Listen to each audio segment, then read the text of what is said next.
साथियों नमस्कार। भारत की जनगणना 2027 शुरू हो चुकी है और बड़े ही हर्ष की बात है कि इस बार प्रत्येक नागरिक को यह सुविधा दिया गया है कि वह अपने मोबाइल फोन या लैपटॉप के माध्यम से घर बैठे अपने परिवार की गणना कर सकते हैं, जिन्हें कहा गया है स्वगणना, सेल्फ इन्यूमरेशन। तो किस प्रकार से आप यह गणना करेंगे, आइए इस हेल्प वीडियो में समझते हैं। यह वीडियो बहुत ही सरल और स्पष्ट शब्दों में आपके बीच जानकारी को रखने का एक प्रयास है। तो चलिए शुरुआत करते हैं। सबसे पहले आप जो है अपने मोबाइल या लैपटॉप में किसी भी ब्राउज़र को ओपन कीजिए। वहाँ पर टाइप करना है censusindia.gov.in। जैसे ही आप टाइप करेंगे, आप इनके ऑफ़िशियल वेबसाइट पर पहुँचेंगे। यहाँ देख सकते हैं लिखा हुआ है जनगणना 2027 भारत। आप नीचे जाएँगे और यहाँ पर जो है स्वगणना लिखा हुआ है, इसे हम क्लिक करेंगे, ओके क्लिक करेंगे। अब यहाँ से स्वगणना का पेज ओपन होगा, जिसमें स्वगणना संबंधी आवश्यक विभागीय दिशा निर्देश यहाँ पर दिया गया है। आप यहाँ पर जरूर विजिट कर सकते हैं। यहाँ से जो है अपने राज्य का चयन करना है। हम छत्तीसगढ़ से हैं, छत्तीसगढ़ का चयन करेंगे और ये जो कैप्चा कोड दिया गया है, उसी कैप्चा कोड को हूबहू लिखना है। यदि कैपिटल में दिया है तो कैपिटल में, और स्मॉल में दिया है तो स्मॉल में लिखना है।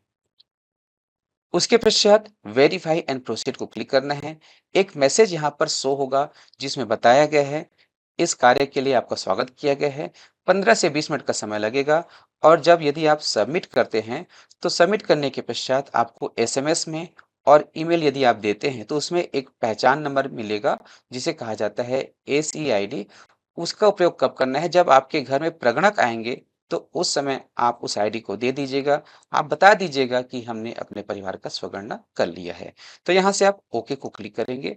ओके क्लिक करने के पश्चात यहाँ पर आपको अपने परिवार के मुखिया का नाम लिखना है। मुखिया कौन होंगे, इसके लिए यहाँ पर निर्देश दिया गया है। यह बताया गया है कि परिवार के सबसे बुजुर्ग व्यक्ति ही मुखिया होंगे, ऐसी कोई बात नहीं है। जो परिवार के महत्वपूर्ण निर्णय को लेते हैं वो मुखिया हो सकते हैं, चाहे मेल हो चाहे फीमेल हो। ठीक है, तो आप यहाँ पर मुखिया के नाम लिखेंगे और यहाँ पर मोबाइल नंबर दर्ज करेंगे। इसमें कहा गया है कि मुखिया का नाम एक बार लिखने के पश्चात उसमें बदलाव नहीं होगा। तो चलिए मैं यहाँ पर मुखिया का नाम लिख रहा हूँ। जैसे ही हम क्लिक करते हैं, please enter the name of the head of the household correctly, once register it can not be change. एक बार पंजीयन करने के पश्चात उसमें चेंज नहीं होगा। तो मैं यहाँ पे नाम लिख देता हूँ। उसके पश्चात यहाँ पर आपको मोबाइल नंबर को दर्ज करना है। अब यहाँ पर ईमेल आईडी ऑप्शनल है, आप चाहे तो देख सकते हैं, नहीं चाहे तो छोड़ सकते हैं। मैं यहाँ पर ईमेल आईडी दे रहा हूँ। उसके पश्चात वेरीफाई एंड प्रोसीड को क्लिक करना है। OTP send to your mobile number, जो मोबाइल नंबर हमने यहाँ पे दर्ज किया वहां पर एक ओटीपी आया। अब यहाँ पर प्लीज सेलेक्ट अ लैंग्वेज, तो यहाँ पर आपको अपनी भाषा का चयन करना है। हिंदी, देख सकते हैं कौन कौन सी भाषा दिया गया है, इतनी सारी भाषाएं दी गई हैं। हम यहाँ पे हिंदी का सिलेक्शन कर रहे हैं। वेरीफाई ओटीपी को क्लिक करेंगे। अब जो जानकारी है आपको 6 अलग-अलग मुख्य बिंदुओं पर देना है, जिसमें स्थान का विवरण है, जनगणना घर का विवरण है, सामान्य जानकारी है, सुविधाएं हैं, परिसंपत्तियां हैं और उसके पश्चात ये जो पांचों जानकारी देने के पश्चात इन सभी जानकारी का पूर्वावलोकन करके पुष्टि करते हैं। तो स्टेप बाय स्टेप समझते हैं। सबसे पहले स्थान का विवरण, तो यहाँ पर आपका राज्य पहले से आ जाएगा।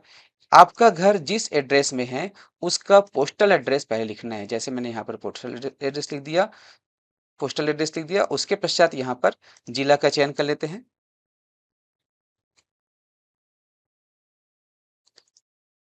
अब उसके पश्चात अब यहाँ पर आपको अपने घर का लोकेशन को ढूंढना है।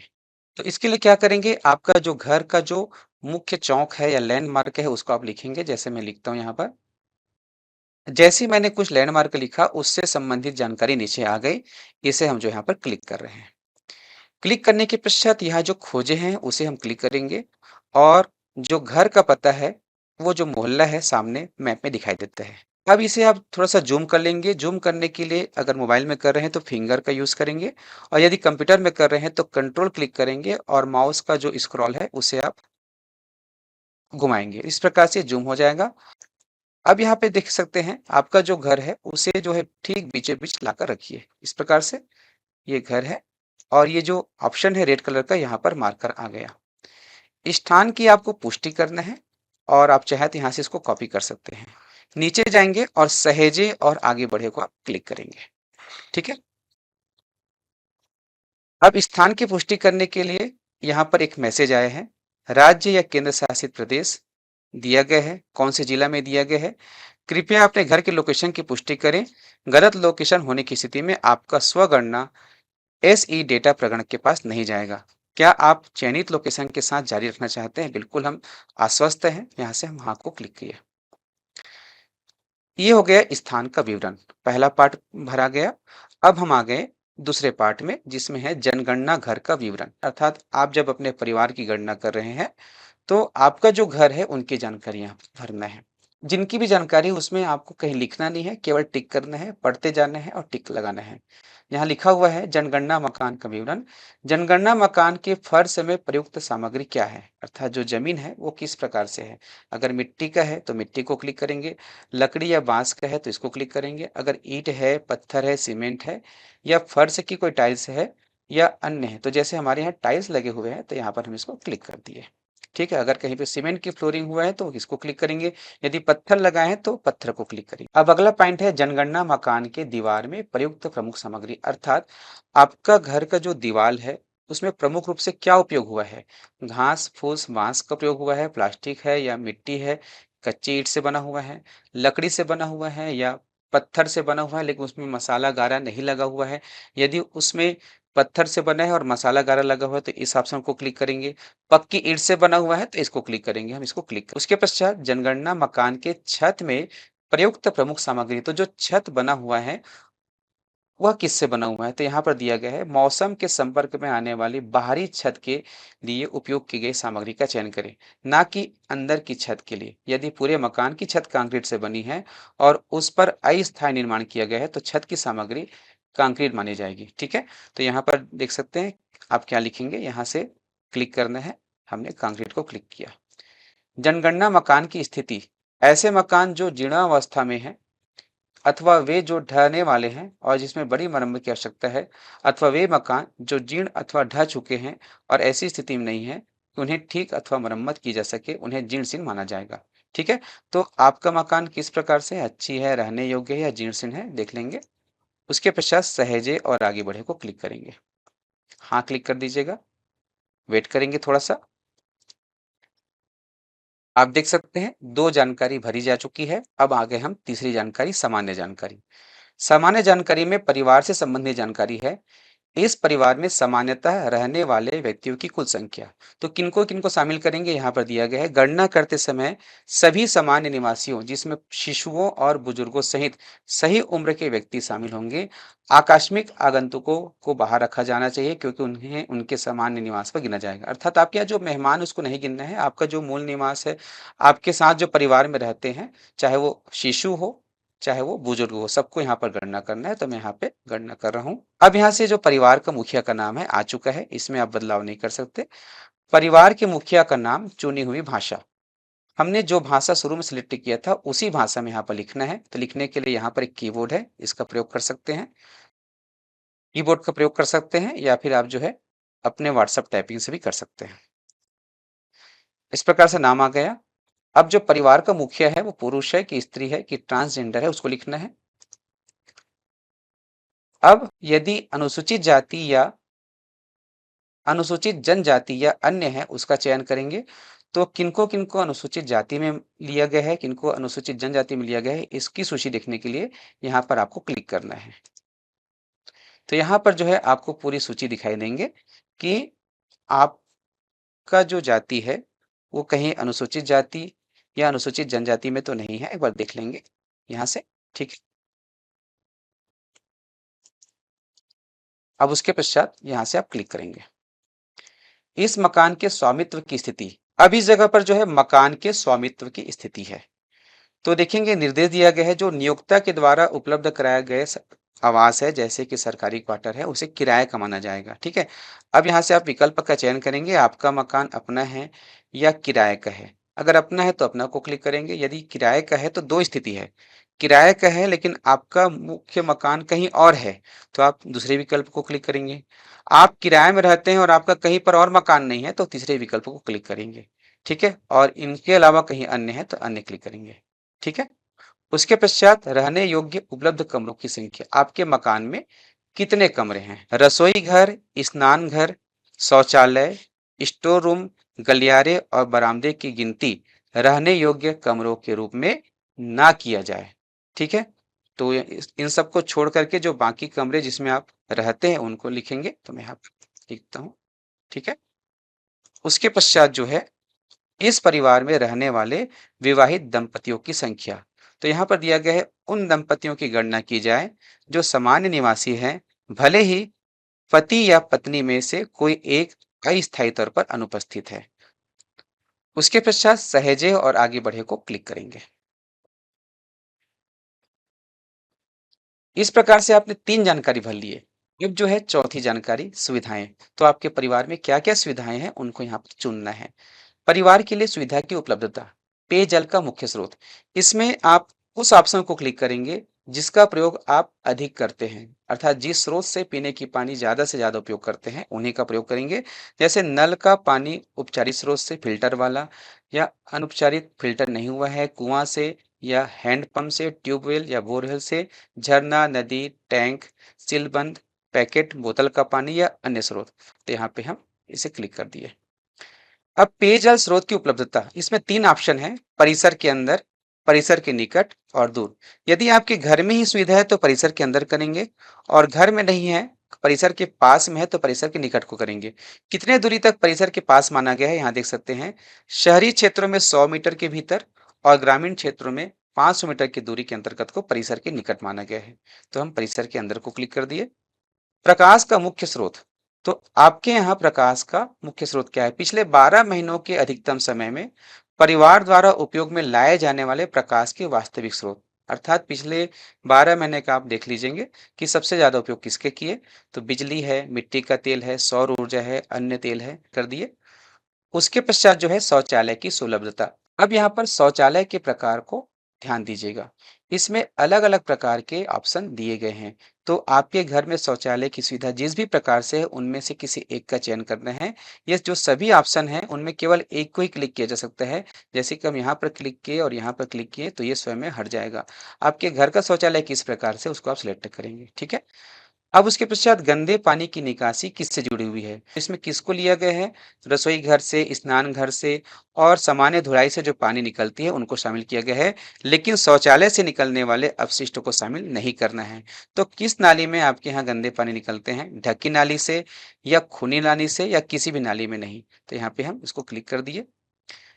परिसर के अंदर स्नान की सुविधा उपलब्धता है कि नहीं है, तो इसमें देख सकते हैं यदि कोई परिवार परिसर के भीतर नहाने के लिए बिना छत वाला साझा बाथरूम या कक्ष उपयोग करता है तो इसे सुविधा उपलब्ध माना जाएगा। तो देख सकते हैं आपके यहाँ उपलब्ध है नहीं, यदि है तो स्नान गृह है कि नहीं है, या छत के बिना आता का, ठीक है।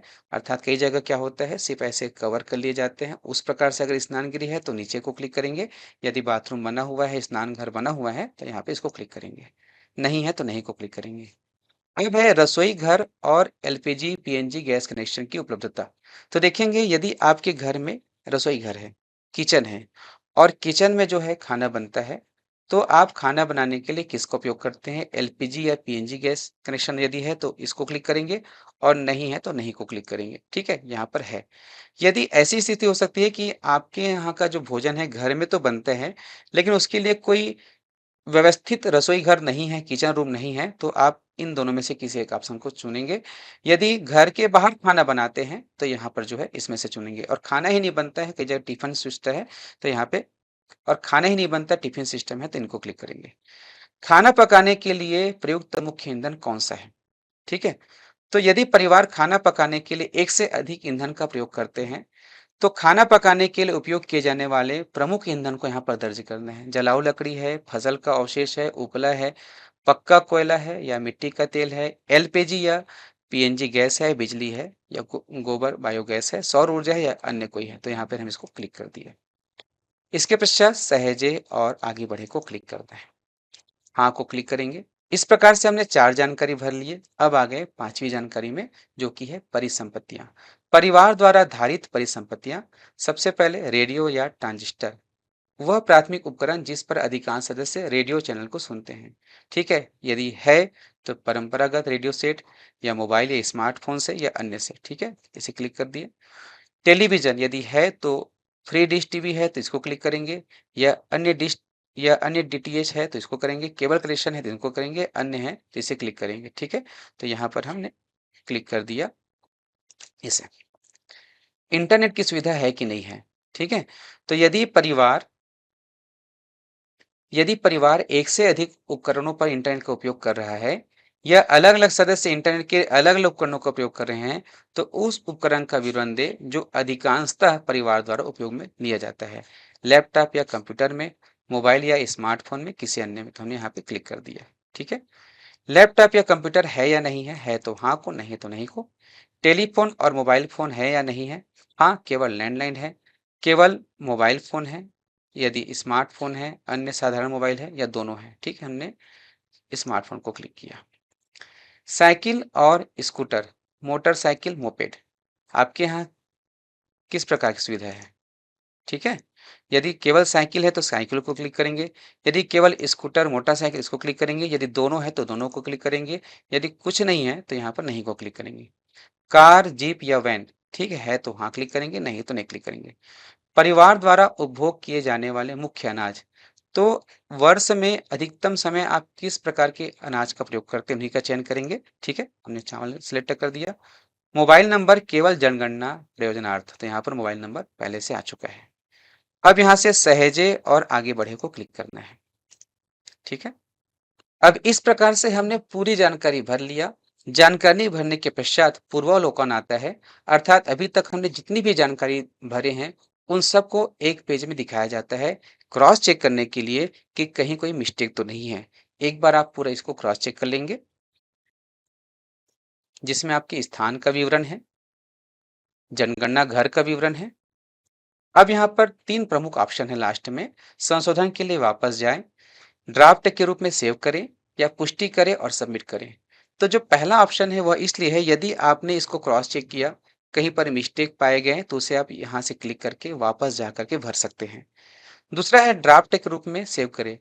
आपने देखा कि आप जो फॉर्म भरे बिल्कुल सही हैं, लेकिन अभी वर्तमान में आप फाइनल सबमिट नहीं करना चाह रहे हैं और किन्हीं से कुछ पूछना चाह रहे हैं या लास्ट डेट का वेट करना चाह रहे हैं, तो आप जो है ड्राफ्ट के रूप में सेव करें, इसको क्लिक करेंगे। ध्यान रखेंगे कि जब आप ड्राफ्ट के रूप में सेव करें को क्लिक करेंगे, तो इसका मतलब जो है आपने जानकारी तो भर लिए हैं, लेकिन सबमिट नहीं किए हैं। अभी डेटा जो है आपके प्रगणक के पास नहीं जाएंगे और आपका एसी आईडी जो है वो जनरेट नहीं होगा। ठीक है, जब तक आप फाइनल सबमिट नहीं करेंगे नहीं होगा। यदि आप सब चीज़ सही है तो यहाँ पर पुष्टि करें और सबमिट को क्लिक करेंगे। मैं यहाँ पर ड्राफ्ट के रूप में सेव कर रहा हूँ, क्योंकि यह ट्रेनिंग वीडियो था जिसमें जानकारी आपके बीच साझा किया गया। सही जानकारी भरने के पश्चात मैं यहाँ पर पुष्टि करें और सबमिट को क्लिक करूँगा। जैसे ही पुष्टि करें और सबमिट को क्लिक करूँगा, एक आईडी आएगा, उस आईडी को जो है संभाल कर रखने हैं, स्क्रीनशॉट लेकर रखना है, और वो जो आईडी है आपके रजिस्टर्ड मोबाइल नंबर पर और ईमेल आईडी पर भी आएंगे। उसे आप क्लिक करेंगे, उ आप उसे देख पाएँगे, और जब आपके यहाँ प्रगणक पहुँचेंगे तो उसी आईडी को दिखाइएगा और कहेंगे कि हमने अपने परिवार का स्वगणना कर लिया है, ये आईडी है, उसे आप देख लेंगे। उसके साथ जो प्रक्रिया है प्रगणक के रहेंगे। ठीक है? तो यहाँ पर हम ड्राफ्ट के रूप में सेव कर रहे हैं। क्लिक करते हैं तो यहाँ पर मैसेज आता है कि आपका जो डेटा है वो ड्राफ्ट के रूप में सेव हो गया। इसे आप 30 अप्रैल तक 2026 तक जो है सुधार सकते हैं, किसी प्रकार की उसमें एडिट कर सकते हैं और अंतिम रूप से सबमिट कर सकते हैं। ओके को क्लिक कर देंगे। तो इस प्रकार से हमने आपके बीच यह जानकारी को रखा। ये जानकारी आपको कैसी लगी, कितनी महत्वपूर्ण रही, यह भी बताएँगे, और साथ ही साथ जनगणना संबंधी आगामी वीडियो के लिए हमारे चैनल पर बने रहिएगा। जुड़े रहिएगा उज्ज्वल लक्ष्य 2.0 यूट्यूब चैनल से। नमस्कार।